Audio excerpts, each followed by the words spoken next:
Bonjour, le témoignage de mon invité aujourd'hui mérite à mes yeux beaucoup de courage et de respect. Clara Sabine est à mes côtés. Merci d'être là. Merci de me recevoir. Vous n'êtes peut-être pas d'accord avec ce courage dont j'ai envie de parler. Vous venez de publier Mon fils s'est converti à l'islam, même pas peur, aux éditions Boîte de Pandore, les éditions qu'on soutient régulièrement parce que voilà, ils nous proposent comme ça des témoignages poignants, j'ai envie de dire. Alors, ce jour où vous avez compris, où vous avez découvert que votre fils catholique, j'ai envie de dire, normalement, s'était converti à l'islam. Est-ce que vous vous souvenez de ce sentiment intérieur? Qu'est-ce que ressent une mère dans ces cas-là? Qu'est-ce que vous avez ressenti ce jour-là? La peur, la panique. Je ne comprenais pas ce qui se passait. La peur s'en va après les explications, mais au moment où je réalise qu'il était levé pour prier et que donc faire la prière à 5 heures du matin impliquait qu'il s'était converti à l'islam. Vous avez tout de suite compris? Oui. Oui. Oui, j'ai une intuition. Voilà, j'ai une intuition. Je vais vous lire. Dimanche 15 mai 2011, 5h21 du matin. Pourquoi envisager une seconde que Simon se soit levé pour prier? Il pourrait avoir une insomnie, il pourrait avoir envie de lire, il pourrait s'être juste éveillé pour aller aux toilettes et il va bien vite se rendormir. Ouais. Il pourrait. Oui, bien sûr, c'est cela qu'il fait. C'est simple, naturel, évident. Quand on est une maman, à ce moment-là, on n'a pas envie d'y croire? Non. Pourtant, vous étiez sûre, non? J'espérais que ce ne soit pas ça. Et comme j'ai de l'imagination, je me dis pourquoi t'imagines ce que je croyais être le pire à ce moment-là. Et puis je me suis dit il faut savoir. Donc je suis allée le voir dans sa chambre et là j'ai vu qu'il priait et qu'il m'a avoué qu'il s'était converti à l'islam. Quelle a été sa première réaction à lui? Je crois qu'il a eu peur de me le dire comme ça. Il a eu peur, je crois que ça a été difficile pour lui que je l'ai découvert. Il aurait souhaité m'en parler et pas que ce soit moi qui le découvre. Oui, ça aurait été plus facile pour lui? Oui, parce que là c'est comme s'il a été pris en flagrant délit. Oui. Mais on a eu une bonne conversation, je l'ai pris dans mes bras et puis il m'a expliqué. Est-ce que le fait que vous viviez en Belgique faisait plus peur que si vous étiez établi dans un autre pays? Est-ce que ça changeait quelque chose pour vos craintes? Ce qui augmentait ma peur, c'est que Simon, à cette époque-là, vivait à Istanbul. Oui. Il était 6 mois en Turquie pour apprendre le turc et il était revenu juste pour le week-end. C'était avant de commencer l'université, hein, ouais, c'est ça? Donc j'étais, qu'est-ce qui s'est passé à Istanbul? Pourquoi il s'est converti? Mais en fait, il s'est converti avant de partir en Turquie. Et tout donc ça, ça vous n'a pas été l'apprenez? d'influence. Tout ça, je l'apprends cette nuit-là. Comment vous réagissez? Vous êtes en colère? Vous êtes Non, dans quel pas état? en colère. Je suis ébranlée par le fait que je n'ai rien vu venir. Ébranlée par mon manque de perspicacité. Oui. Je me croyais, et je suis proche de mon fils, et pas voir un tel événement arriver, c'est quand même...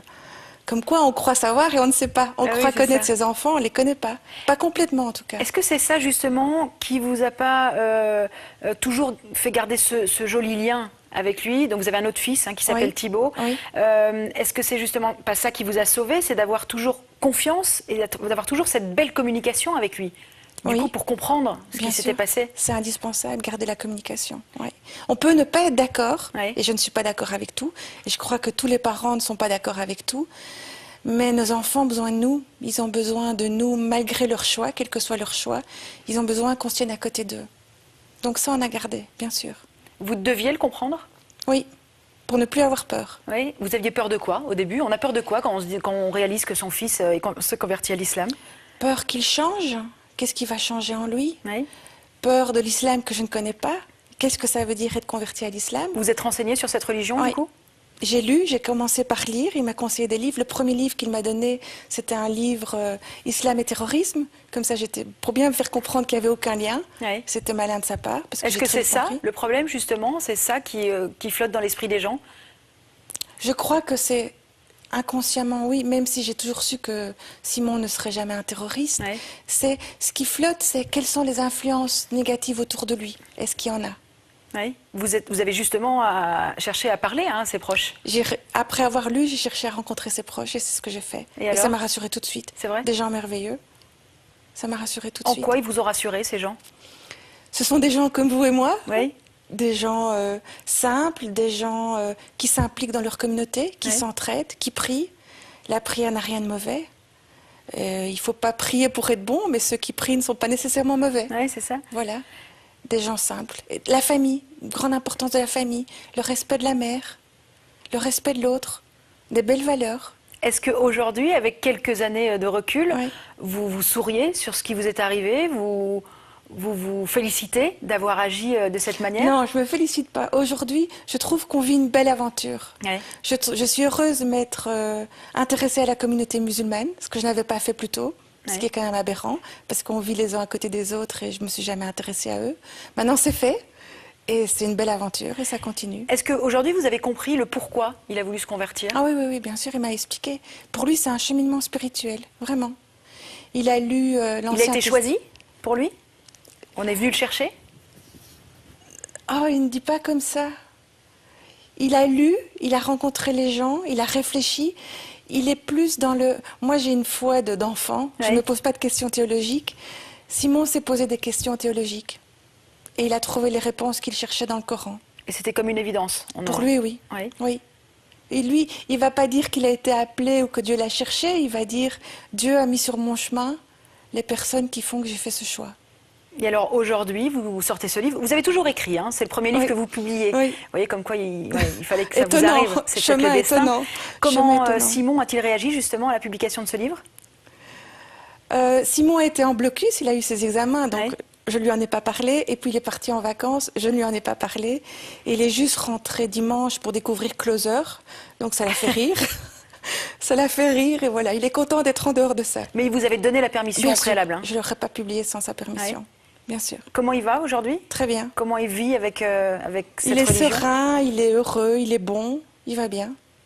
Il a beaucoup d'amis et il reste un peu éloigné des filles, mais il a des amis filles, mais pas comme avant. Oui. Alors ça c'est intéressant, parce que donc il doit en rester éloigné, hein, il ne peut pas être en présence d'une fille ou d'une femme en sans tout cas, une il tierce choisit, personne. Oui, il choisit. Oui. Oui. Aucun manque? Vous en parlez de ça avec lui? Non, on est pudique sur ce sujet. Oui. Non, mais il a l'air d'aller bien, il n'a pas l'air d'être un vieux frustré, donc tout va bien. Et est-ce que vous pensez qu'il continuera sa vie et qu'il voudra rencontrer l'amour avec plutôt une musulmane? Bien sûr. Oui. Très certainement. Parce que la religion a une telle importance pour lui que je pense que sa compagne, il se choisirait une compagne qui sera dans le même cheminement que lui. Oui. On revient quelques instants sur ce premier ramadan que vous avez essayé de partager à ses côtés. Premier ramadan. C'était quand? C'était il y a 3 ans. Oui. L'été, il y a 3 ans. Et Simon a fait le ramadan à la maison. Normalement, il est une semaine chez moi, une semaine chez son papa. Mais son papa préférait qu'il ne fasse pas le ramadan chez lui parce que la grand-mère habite avec le papa et n'est pas au courant de la conversion. Oui. Il n'était pas au courant. Et donc Simon est venu faire le ramadan chez moi et son frère Thibaut a décidé de le faire avec lui par solidarité. Et il a tenu le coup? Il a tenu le coup, alors qu'il est gourmand. Et moi, j'ai tenu le coup, j'ai pas tenu le coup du tout. J'ai mangé à midi et j'ai pas réussi à attendre 9h30 pour manger mon souper. J'ai remangé à 8h. Par contre, ma solidarité était que je me suis levée le matin à 2h30 pour leur faire à manger à tous les deux. Oui, quand même. Mais c'était amusant. C'était amusant. Thibaut qui revenait de la discothèque avec des copains, Simon qui revenait de la mosquée, maman qui descendait en pyjama. C'était intéressant. Alors je reviens sur ce titre. Mon fils s'est converti à l'islam, même pas peur. Aujourd'hui, vous pouvez dire ça. Au début, hein, on en a parlé tout à l'heure, c'était quand même... La bêtise de la peur avant. C'est pour ça que j'ai voulu ce titre, parce que j'ai eu peur, parce que la réaction normale est d'avoir peur. Et pourtant, il n'y a pas de raison d'avoir peur. C'est fou parce que vous en parlez dans ce livre, en tant que mère, on a l'impression d'essayer de tout anticiper, hein, de tout imaginer. Vous faites une allusion à l'homosexualité au début du livre, avec beaucoup d'humour. La religion, on n'y pense jamais? Non, on n'y pense pas. On tombe dedans quand on est petit et on n'y pense pas. En tout cas, je n'y ai pas pensé. Je vais justement revenir sur la peur avec... un passage de ce livre. J'ai peur de l'intolérance que je montre par moments, j'ai peur de mon irritabilité qui gronde lorsque les choses ne marchent pas comme je le voudrais. J'ai peur de l'humain lorsqu'il n'est ni bon ni doux et lorsqu'il oublie le respect de l'autre et devient médisant, voire violent. J'ai peur aussi et surtout des manipulateurs, de ces adultes qui tentent de récupérer les jeunes idéalistes pour se les attacher à leur cause. Mais peur de l'islam, non, je n'ai plus peur. C'est pour ça aussi que vous avez écrit ce livre, c'est pour sortir un message? Oui, et pour que les parents à qui ça arrive n'aient pas peur. Qu'ils s'ouvrent aux musulmans, qu'ils s'ouvrent à l'islam. En tout cas, pas se convertir à l'islam, mais apprendre ce que c'est l'islam en tant que religion et qu'ils n'aient plus peur. Bon, on parle beaucoup de vous sur les réseaux sociaux aussi.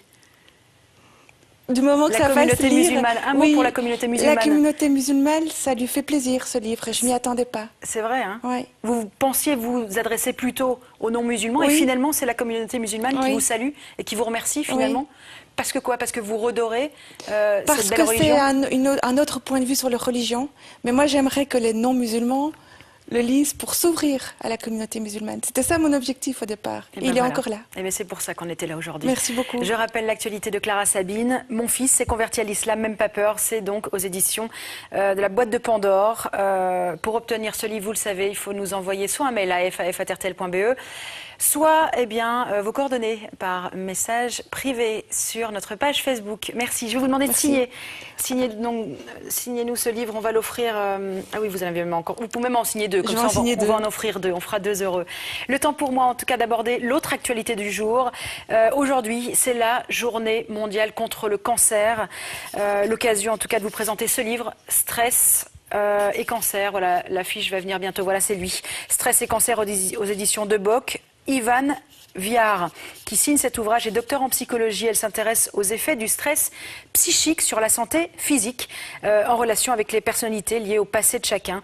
Je vous le conseille. Voilà, merci beaucoup d'être venue nous parler, Clara Sabine, avec merci à vous. Voilà, beaucoup de courage, j'insiste, de cette histoire. Merci à vous de votre fidélité. À demain.